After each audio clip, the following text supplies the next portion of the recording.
you say Bob Mackie, what comes to your mind? For me, it's glamour, style, an absolute feast for the eyes, creating unforgettably gorgeous fashion for over 6 decades. He's an icon and a legend.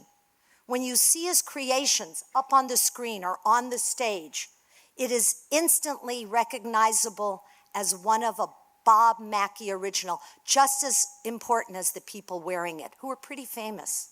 So joining Bob today is the host of Turner Classic Movies, the author of 50 Oscar nights, and one of our favorite moderators at the festival, Dave Karger. But first, look up at the screen for me. That was the most amazing night. And this guy came up to me and said, "How does it feel to be at this party naked?" And I went, "I don't give a what any of you guys think." Oh my gosh, that dress, well. They start by getting you completely naked. That will go in the time capsule, and that was Bob's idea. You gotta be ready to be noticed if you're wearing Bob Mackie. I saw it in the window and I just couldn't resist it. Because all the real stars, all the biggest stars, wore Bob Mackie. This native Californian, Mr. Bob Mackie, honed his exquisite sense of glamour and theatricality into an art form. And the clothes of Bob Mackie were very much part of what I absorbed as visual beauty. You can't just show up. You got to show off. So I knew what I needed to do. Big hair and get a Bob Mackie. People were horrified. What? That's not fashion. When I was on the ship, oh God, when I was on the ship with the sailors. It's like 2 strips of a seatbelt and a leather jacket. He knows exactly how to dazzle and entertain. I mean, Bob invented the red carpet as far as I'm concerned. Ladies and gentlemen, in a word, Cher. He's the only one who does this detail. Was he always embraced or was he not embraced? Fashion is a little snobby, right? I think time tells truth, right? So, what were you like as a little boy? Were you like fantasizing? I was the strangest child you've ever met. They're a little artistic and they're things that you want to do and nobody understands. What does he do? Well, he's a costume designer. Well, he must be gay. That's the first thing you get. I think the movies absolutely formed me as a designer. And I went, oh, I could do this. I bet I could do this. You have to think about the mood and the person's talent that's wearing it. Can they wear this? Can they get away with it? And as the time went by, he would have to think up one thing after another. And the other day he did one of the great outfits and we were all oohing and ahhing.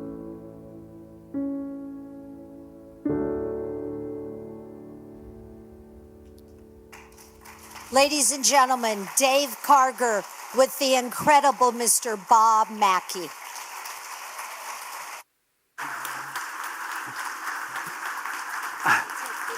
Okay. Thank you.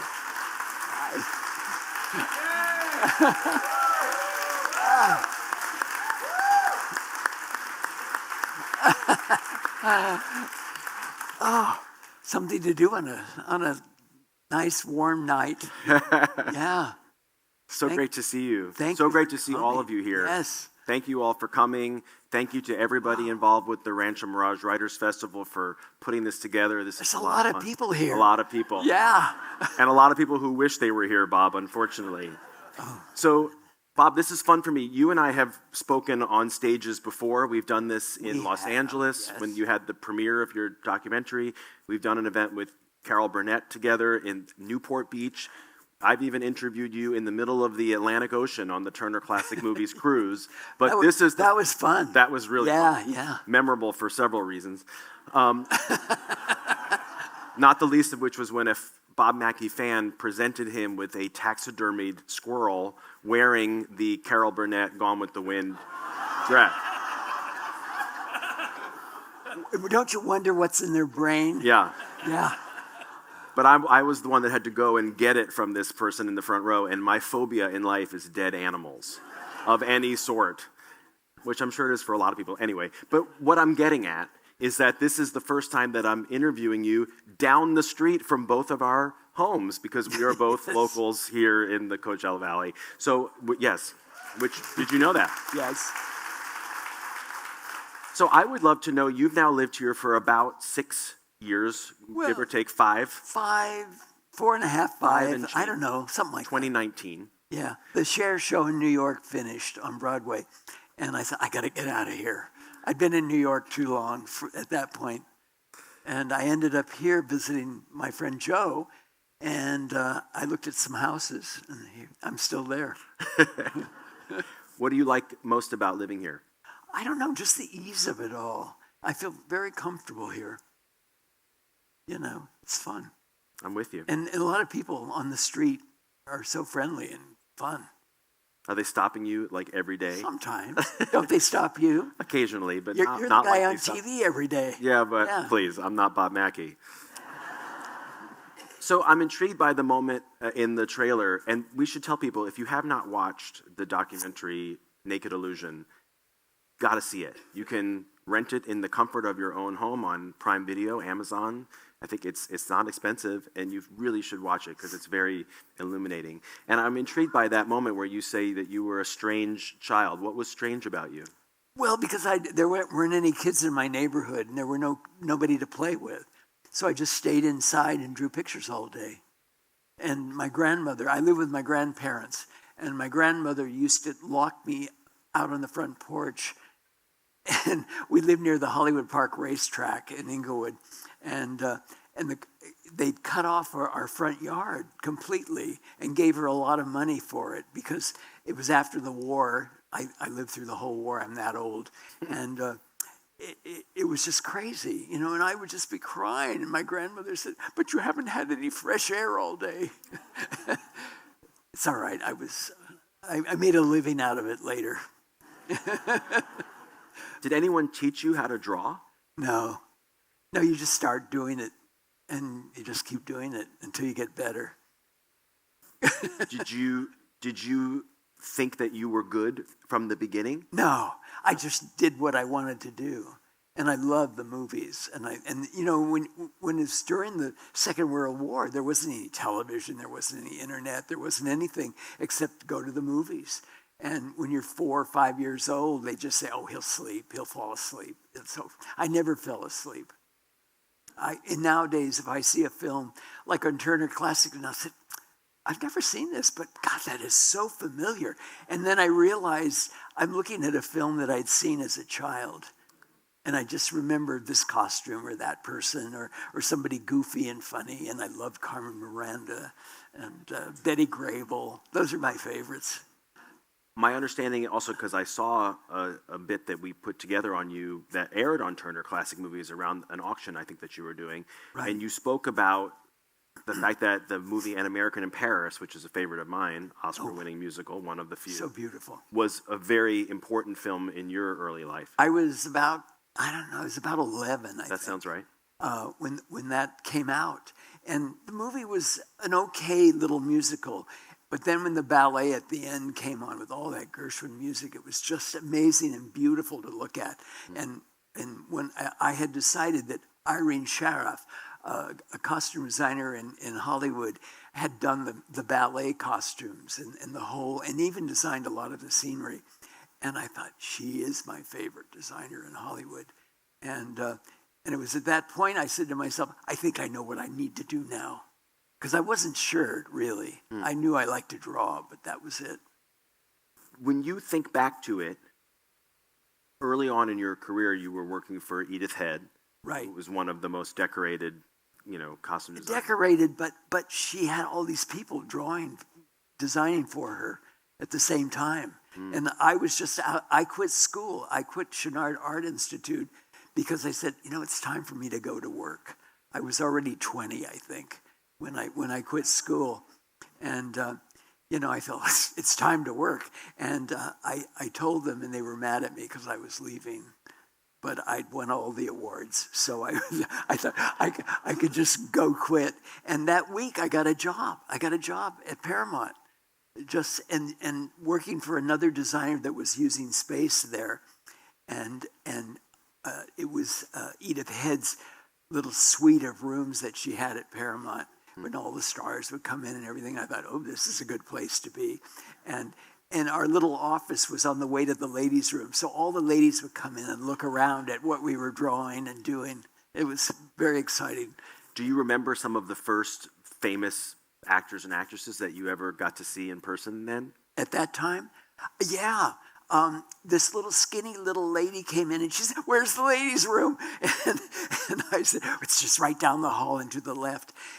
And she left and I said, "Oh, God, that was Judy Garland." Oh, my God. Well, when you got to go, you got to go. So what's this bit that I also saw when we ran this clip on you on TCM where one of your early jobs was drawing strippers? Well, that was Edith. One of the first things, Edith, she hadn't hired me, you see. She was just coming in every day to see what I was doing.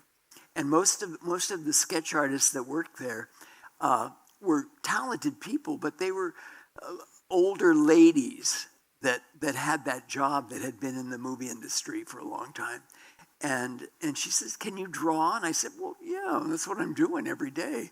And she says, "Do you know how to draw strippers?" At 20 years old, very few people ask you that question. And I said, "Yeah, I bet I could."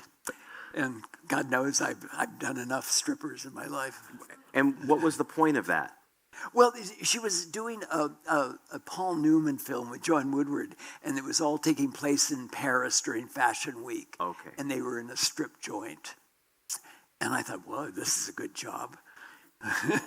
So were you like a wunderkind? I mean, were there other 20-year-olds in the room? You're talking about these older women who were No. there. They were I don't know, what are people my age called? Middle-aged? Only. Now I'm really old, but it's okay. But you were a rarity. I was a rarity. I was the best in my class, but I've been drawing since I was 4 years old. And then I went to art school on scholarship. And I thought, oh, I'm getting better and better. I could tell I was getting better at it. And I just started working. After that, I went over to Jean-Louis, who was doing a Marilyn Monroe film. And that's what they really had hired me for, but she wasn't ready to start yet. And so Edith said, well, just stay here and you can help us. Huh. And then I worked for her a lot. And then I went back and forth to Jean-Louis, and I drew all these Doris Day movies and the Marilyn film, which never was finished, unfortunately. And it was right after that he called me and said, I want you to draw this gown for Marilyn to wear. And I said, well, what is it for? He says, I can't tell you. And I went, oh, okay. And it took me about a half an hour, and I did the sketch and everything, and I left it, and there wasn't anything else for me to do, so I just went home. And I asked again what it was for, but he wouldn't tell me. And a couple weeks later, there was Marilyn in the paper singing Happy Birthday to the president. And so it went on Turner Classics, not Turner Classics, TCM.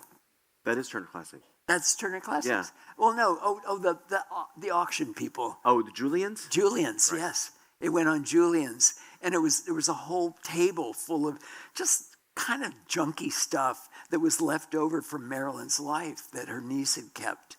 And there was this little sketch in a frame of that drawing. And I'm eating my breakfast at home in the kitchen.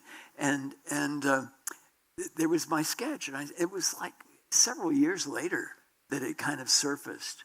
And then they sold the dress. Julian sold the dress to somebody in Australia, I believe. And it was like thousands and thousands of dollars for that little dress. Wow.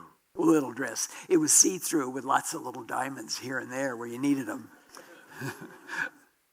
So what I'm hearing you saying is that just because you can sketch and draw doesn't mean you can design. No. Yeah, to be a good costume designer, I always say you have to really love the business, show business, the performer, and watch them and know how they move and what they look good in and the kind of work they do and what you know that they can get away with. Because you can't put those certain kinds of clothes on everybody. Did you know that? We talking about the documentary, which you saw the trailer for. It's so fascinating because it takes you through so many different parts of Bob's life. I had the best clients ever. You really did. I have. I still do. And they're all super fun, and we're going to be talking about them. At the same time, the documentary is also fascinating because we learn so much about you. We meet your former wife, Lulu, who's fabulous and remains a great friend of yours. We hear you talking about Ray Aguian, who was your professional and personal partner for somewhere around 50 years. Yeah, we worked together, had our own business, and I think we had the best costume making house in all of Hollywood at that point. And we had really wonderful, wonderful clients. What's it been like for you now that people are seeing this documentary? Because you are someone who usually talks more about your professional life than your personal life. Has it been interesting for you to have that kind of more publicly out there? I don't care. I just wanted to be honest and do my work, and that's what I was usually doing. And then people ask you questions, and you answer them. Sorry.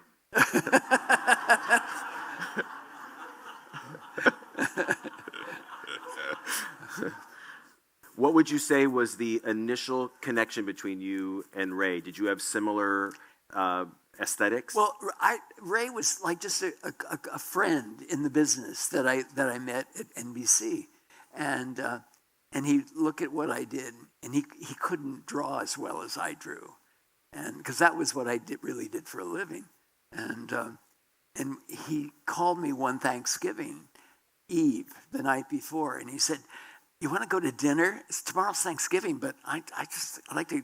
Would you like to go to dinner?" So we went to this wonderful little restaurant on La Cienega Boulevard called an Italian restaurant. And I walked in, and there was Fred Astaire having dinner with Hermes Pan and all these people around the directors and things. And I thought, where are we? And he says, "Well, everybody comes here for dinner." And it was a fabulous restaurant. And we sat and talked, and we realized that neither one of us had had a dinner with anybody that was interested in the same things I was. And so we became just close friends. Our favorite thing was going to dinner and discussing the good and the bad in Hollywood and the way it looked. Yeah, I'm sure. One of the highlights of my job at TCM has been getting to know you and also getting to know Carol Burnett. And Carol Burnett loves TCM, and she and I got to host a series together that aired in December where we went through a whole bunch of movies that she spoofed along with Bob's costumes on her Carol Burnett show. So we would show Mildred Pierce or Double Indemnity or Gone with the Wind, and then we would show the spoof, right? I love doing those spoofs on old film noirs and things. I mean, it's just, nobody can make it funnier than Carol. Carol is brilliant and smart. She's so smart. Yeah. But having said that, she really credits you very often with being the doorway into the character and creating costumes that added to the comedy. And she says often that she would oftentimes not really be sure how she was going to play the character until she saw the costume that you created for her. How exciting was it for you to create comedy through clothing? Well, that just came natural. I don't know. One of my favorite shows ever on television when I was like 14 was Your Show of Shows from New York. It came on live from New York. We had Kinescope and things like that earlier on. And all of a sudden it was a live show with Imogen Coca and Sid Caesar and Carl Reiner and all these amazing, people from the mountains in New York, the Catskills.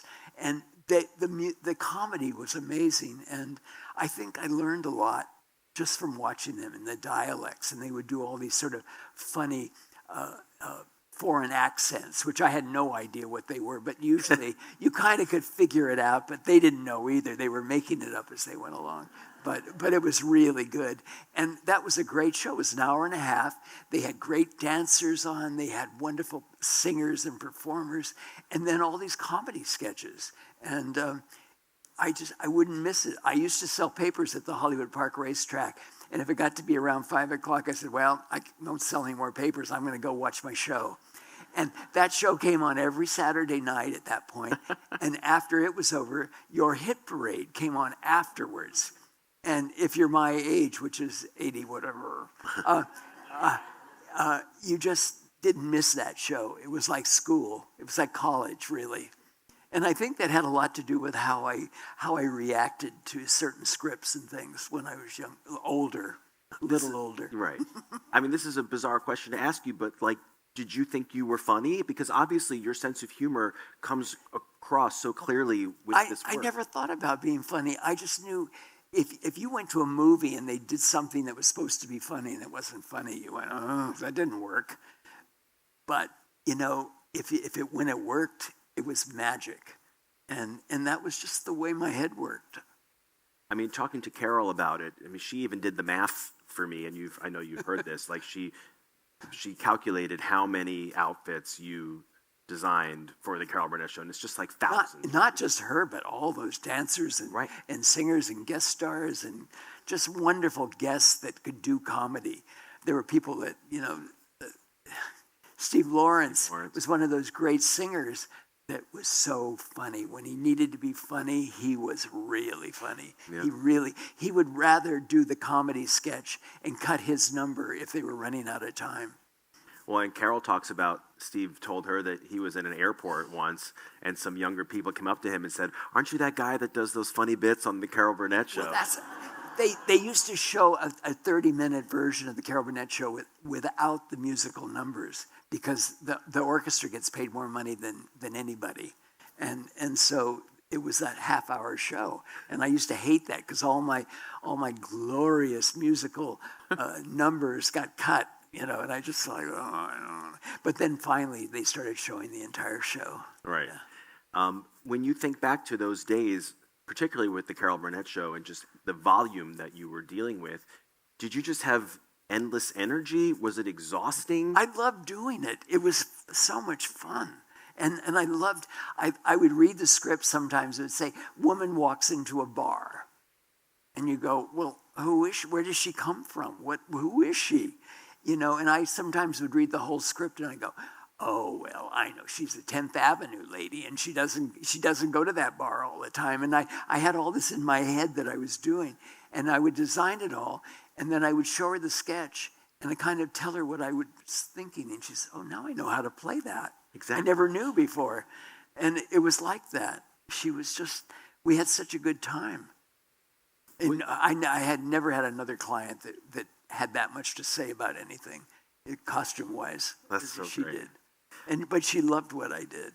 I mean, you've talked, because people like me ask you, you've talked endlessly about the Gone with the Wind dress. And I've heard you speak about how there was a period of time where you were kind of like over it, right? Like, okay, this is going to be on my tombstone, for God's sake. Yeah, no. But the thing is, when I got the script and it said, you know, she comes down the stairway, you know, wearing the drapes. And you go, huh. I said, we saw that joke already in the movie back in 1939, the year I was born. Mm-hmm. And I'd seen it that summer. It had come out for us folks that weren't awake in 1939. And I don't know. I just said, that's not funny anymore. We've got to come up with something that's funnier. And it took me all week. It was the night before the show taped that I finally figured it out, and I called the drapery department at CBS, and I said, send me some of those green drapes with all that gold fringe on it that you have on the window, and a curtain rod and a this and a that. I thought, oh, I hope this works. And the workroom and we just sort of put it all together, and I had Carol come in the next morning. And I said, I wanted you to see this if it's going to work for you, and it worked. And she told me that she started laughing like the second she saw it and she knew it was going to be a smash. Well, but that movie, everybody in that audience in that day were of certain age. They'd all seen Gone with the Wind, and they knew the original joke. And this was just trying to do a better and funnier version. And the movie was really in the consciousness at that time in the mid-'70s because it had just aired on NBC. It had, yes. Yeah. So even if you were young, you saw it anyway because your parents watched it probably. And I took one summer, I read Gone with the Wind. And my father said, "What the hell are you reading all summer?" And I said, "It's Gone with the Wind. Did you ever see it?" And he said, I didn't see it." And I said, "Okay, well, you should try to go see it. It's probably good." It was 4 hours long. Yeah. So if two of the things that people immediately think of when they hear your name are that curtain rod dress and Cher's Oscar outfit, what would you say are some other... Which outfit? She had thousands. Well, the one that Joe described as the seatbelts. No, that's a video. No, the one where Jane Fonda said, "Wait till you see what's about to come out." Sort of because there was the year she didn't get nominated where she wore the crazy dress, and then when she with the headdress, and then the year she won, yes, she also had crazy ones. Yes, well, they were all a little iffy. What are some other? The girl was not shy. No, still isn't, and shouldn't be. She looks what amazing. a mouth on her. Oh. What are some other favorite looks other than Carol and Cher that you love? You know, my very first star client ever, who was truly funny and was just wonderful, and I adored her to this day. I adore her, and she's not with us anymore. Was Mitzi Gaynor, and the best. She just, she just was born to be on stage. The woman was, she came out of the womb and she must have been tap dancing and telling jokes because she was that much fun. She really was. And I loved her so much. Yeah, and she could shimmy, and you were You see her in the film carrying on. Oh my goodness. It was good. Those are the kind of clients you just hope for and die for. They don't all sing and dance like that, but there's the Raquel Welches. There's a few good ones in there. Yeah, Mitzi also came on the Turner Classic Movies cruise a couple of years ago, and I got to sit with her. Did you have a good time? Oh my God, yeah. She let me have it. She was so much fun, and she, I think, was someone who, although she's not a household name like Cher or Carol Burnett to people today, I think she was someone who was so important in your career because I think people like Cher and Carol saw what you did with her. Well, Carol went to Vegas. Carol was like 9 months pregnant and went to Vegas with her husband. And they'd heard about her costumes. How could they hear about them? Anyway, they went to see it. Carol saw the show and called me the next day, and I was hired to do her series. That's the first time she had a series. She never had one before. She was on a lot of shows, but she never had her own. And it was 11 years we did that show. And it was, I think, one of the very best on television ever. Funny and crazy and wonderful music and dancing and really good. Are there people celebrities that you worked with, once or twice and you wish you had gotten to do more with them? Yeah, sometimes, but sometimes it was like a one-timer thing. And you say, oh, I'd work with her again. She was nice. Like who? But I had I don't know, like who. But they had regular people they always work with. And if somebody likes somebody well enough to always do their shows with them, I figured they should stay with them. They're happy. And I had a lot of good clients. How did you know when meeting someone that it was going to be a good fit, as it were? I don't mean fit like for the clothing, but fit for you and the person. Well, you just know, and you know how they are when they perform. I've had a few that I love them as performers, but I wasn't so crazy about them as just people. You can't love everything, but if they're really good at the work, I don't care how, unpleasant they might be at times. As long as they do a good job on that stage, right. It all means a lot. It means a lot. You're as a costume designer, you're part of the visuals of that entire show, and you're helping that performer be whatever they needed to be at that moment. It's interesting because some of the people you worked with, and this is true for anyone who works in this industry, because creative people often have tumultuous lives. So you look at the footage and you see that you've worked with Whitney Houston and Tina Turner and Judy Garland, people who went through ups and downs in their lives. Right. What was it like for you? Did you always... I had a few like that I finally just backed away from, that they were too hard to work with. But not very many, just a few. If you ever were working with someone and you sensed that it was not a great time for them, did you kind of take a step back? I did. Yeah. But not very often. It only happened a couple of times. And the thing that I always find interesting is sometimes you think, oh, they're going to be trouble. And then the husband comes in. What do you think of this outfit, honey? And, oh, my mother's in the car. Get her. I want her to see it too. And you're thinking, oh, get me out of here quick. And then her best girlfriend comes in and goes, I don't know if I like that or not. I don't think you should wear those long earrings. I mean, you just can't wait to get out of that fitting room. But that hardly ever happened to me. I must say I fell in love with most of my clients because I admired them and what they could do. I also think it's the way that you comport yourself. You're not a dramatic person yourself, so I think people know when they enter your orbit.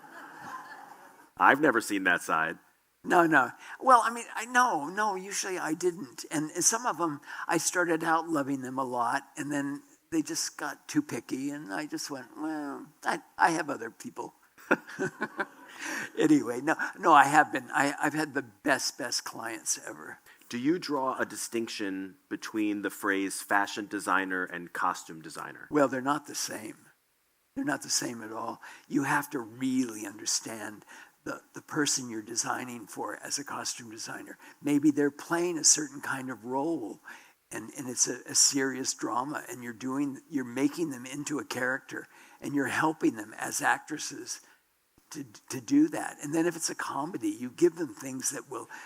one time, Carol said to me, she said, this was early on, one of our first shows we ever did. She says, they pushed me out of a second-story building, and I fall out the window, so I better wear pants that day. And I went, oh, no. No. You should wear a tight little skirt, and you're a woman in trouble in this comedy sketch. And you need to look vulnerable. It's funnier when a woman's in trouble in a comedy sketch than if they pour some big guy through the window. Who cares? And she went, oh. She says, I knew I loved you for some reason. Because she thought about it. Right. And I used to give her things like that when she was playing characters that weren't defined in the scripts. She told me that she really learned how to... when she was falling, down the staircase in the Gone with the Wind sketch. She had that all worked out. She just falls in little increments. If you watch closely, she falls a little bit and then rolls a little bit and then rolls a little bit to kind of, that way she didn't hurt herself. There's a one sketch she does as Nora Desmond. And she literally falls down the staircase and does how she ever did it. Didn't hurt herself at all. And some people that don't know how to do it, and they're just starting out in the business, have hurt themselves. I've seen it happen, and they're limping around for a month or so afterwards. And she really understands it. Are there different rules for designing for television versus designing for a live stage act? Are there... people say there is, but for me, there never has been. I try to make the stage clothes and the television clothes as beautifully done as they need to be that character, to be that for that particular star. I don't believe in... Some people say, oh, it's television, doesn't matter, make it out of crepe paper, who cares? That's not right. It's just not right. As we learn in the documentary, I think the Love Boat stuff is in the documentary, right, Joe? The Love Boat cameos? Yes. So part of your celebrity was, doing these appearances and on the Love Boat, and it's so fun to watch you on the Love Boat.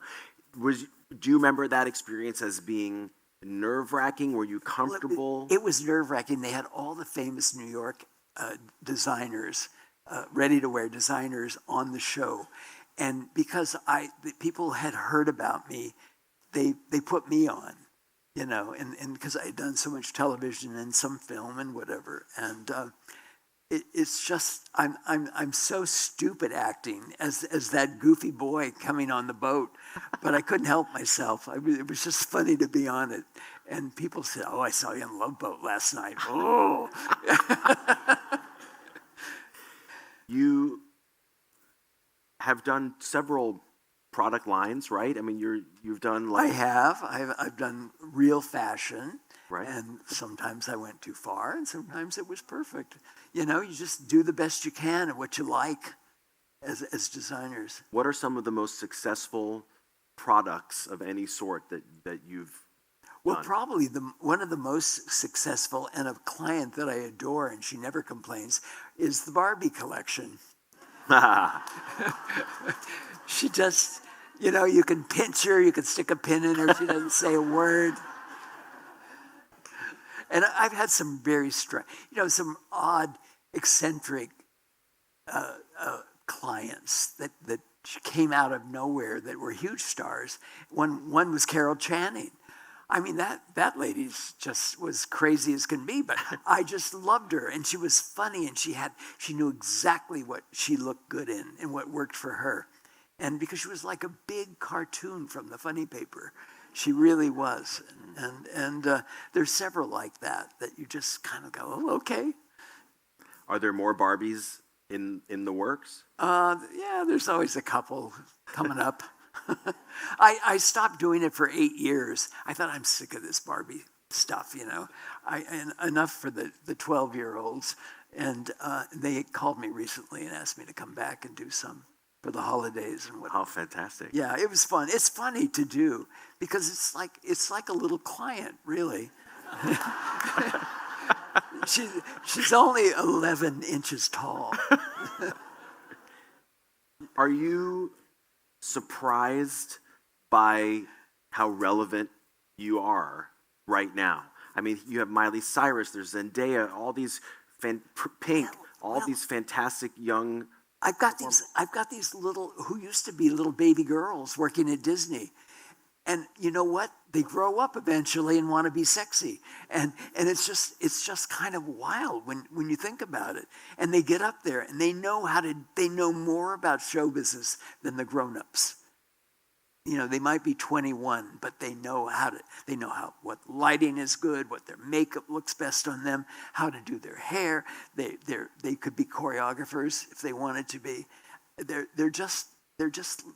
born to be on stage. And of course, after all those years of working at Disney and working at, you know, all those little state fairs and playing, you know, when you're 12 and you're playing 7 years old, you go, oh, when will I ever be through with all of this? And now they're beginning to surface. So, I mean, you're here today with Joe McFate, who you mentioned. He's your design director, kind of right-hand guy. Are you guys out there hustling, like trying to meet the younger generations of performers, or is this stuff happening organically? They've been on their computers looking at old pictures of things from the past. I see. And said, you know, if we called him, maybe he'd loan you this dress. This is usually the agent or whatever. And it's happened a couple of times. And, you know, they're wearing these dresses that might be 50 years old. I mean, I've been in the business 65 years in the union. That's a lot of time in one union. So a lot of people who are in this room already now have a copy of your book, The Art of Bob Mackie. And for those of you who don't, they are on sale here. This is a terrific book that Frank Vlasnik and Laura Ross did, obviously with a lot of cooperation from you and Joe. Oh, it was fun. It was fun going through all the old pictures and finding these pictures of things that I'd forgotten about, many of them. But it's a good book. If you like show business, you'll like it. Is it trippy to see your professional life in one place like that? Well, this is mostly the theatrical part. That's right. When I did a lot of fashion, really just fashion for real people to wear, it got printed in magazines and things, but this is all theatrical. These are all my divas. And you know, we have Elton John in there. We have all kinds of great people in there. And Tina Turner. Talk about people that were born to be on stage. Woo! That woman is something else. I love it. I have time for a couple more questions. So you have 9 Emmys, is that right? 9. 9 Emmys. How does one arrange 9 Emmys? Well, it's not easy. But, actually, we used to, they started coming, I was the hot person for the moment, and I was getting them every year. And they calm down after a while. Other people come around that can do things. And so, but I had a shelf in my fitting room way high, and all the Emmys were up there. And then the other designers that worked in the place with me, doing their own work, if they got an Emmy or anything, they would, can I put mine up there too? And they put them up. And people would come in and be fitting, and they'd be kind of like, oh, I don't know if I like this. And they'd look up, and they'd see that whole shelf of Emmys. and I would say, yeah. She says, are those all Emmys? I said, yeah. How many? I said, I don't know, 9. And, it's funny, they just kind of trust you a little more, maybe. I don't have an Oscar, but I got nominated a few times. 3. I told you that once. Believe me, I knew. Oh, you knew already. And in the documentary, it's hilarious because, the one that arguably you came the close to winning was probably Pennies from Heaven, right? Just because of how great all that was. Carol Burnett was very upset in the documentary. Carol Burnett's a riot, and she is so lovely, and she treats me like I'm related to her. I'm like her little brother or whatever. I don't know. It's just kind of funny. There's a very funny moment in the documentary because I think it was Chariots of Fire that beat Pennies from Heaven in the costume department because Chariots of Fire swept to kind of won everything that year, and she that's ridiculous. Well, it's ridiculous. She said that's ridiculous. They got their shorts and a T-shirt with a number on it. But God bless her. She's so loyal. But one thing I learned that today when I was talking to you is that you won the first ever Emmy for costume design. I did. Yes. Actually, Ray again and I were going to do it together. We were hired to do it together. It was a huge thing. It had all kinds of Agnes Moorehead and Ricardo Montalban. This is Alice Through the Looking Glass. Alice Through the Looking Glass. It had the world and the Smothers Brothers. All kinds of crazy people were in that. And it was a wonderful big special. And where was I going with this? The first Emmy. Oh, the first Emmy. Yeah. And then we were talking, well, they don't, in one of these production meetings, they said, oh no, they don't give Emmys for costumes. And they wear their own clothes. I said, how does the Red Queen go to May Company and buy a dress as the Red Queen? It was just one of those things that it's not true. But there were so many talk shows in the early days of television. Everybody was given a locker, and you could lock your purse and your coat and whatever you had extra with you. And you'd wear something you thought would look good on television. And then all of a sudden people started doing variety shows, and they just kind of took it like the woman brought her own in or something. It was the strangest thing in the world. Anyway, we won. We won it that year. That was in 1966, I believe. And it was great fun. And because of that, I started getting lots and lots of work. More and more was coming in. And I did several big shows every week. I'd have Carol Burnett over here, and you'd have to go through the ladies' room to get to the other show, which was Sonny and Cher Show. And if you were a man, you had to go through the men's room to get over there. And everybody would come over and see what Cher was wearing that week. Of course. Or they'd come over and look at Carol, one of her sketches, and laugh themselves silly and go back to their other show. It was like a big family at CBS. You've permeated so much of pop culture, but not beyond the looks, right? So like your name pops up in Waiting for Guffman. It was name dropped. Bart Simpson mentioned your name. Daffy Duck mentioned your name. Like, when you hear about these things, are you blown away by it? Well, no. I mean, I was like the joke line. If they wanted to make something funny and it was about a dress, they'd use my name. One of the funniest is Will and Grace doing a little number with the Cher doll, and you'll see that. It's coming.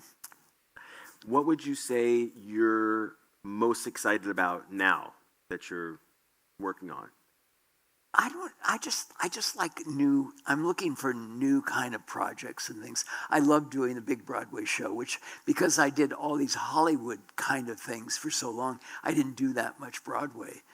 And I would do more in a heartbeat because it was fun. And it was fun. Like we did a show called the Cher Show, and it's all about Cher's life. And our lead actress, Stephanie Block, what's her initial? J. Stephanie J. Block. She made the J up, but that's okay. So did Michael J. Fox. Yeah, same. They just the name didn't have enough going for it. So anyway, she'd walk out with the mohawk headdress and the whole thing on the stage without saying a line or anything, and the audience would start applauding because they knew that's the famous outfit she wore on the Oscars that year. But the audience recognized it, and when an audience recognizes a costume and starts applauding, you know you're in heaven. So, because you did say you were born the year that Gone with the Wind came out, you are turning 86 at the end of this month. Yes. Yeah. March 24th. What does retirement look like to you? I can't even imagine retiring. I just can't imagine it. I'm not as nimble as I used to be, maybe. I used to throw myself on the floor and pin the hems and stuff. I'm not so good at that anymore. But there's always somebody to help, Please don't retire. I don't want to retire. Good. If a couple of times I've had a couple little sicknesses and things, and you realize you don't have the energy you used to have. But I worked my best to get back to where I had been. I think you're doing just fine. What a pleasure it is to talk to you. Thank you. Everyone, Bob Mackie. Thank you. Thank you so much. Thank you.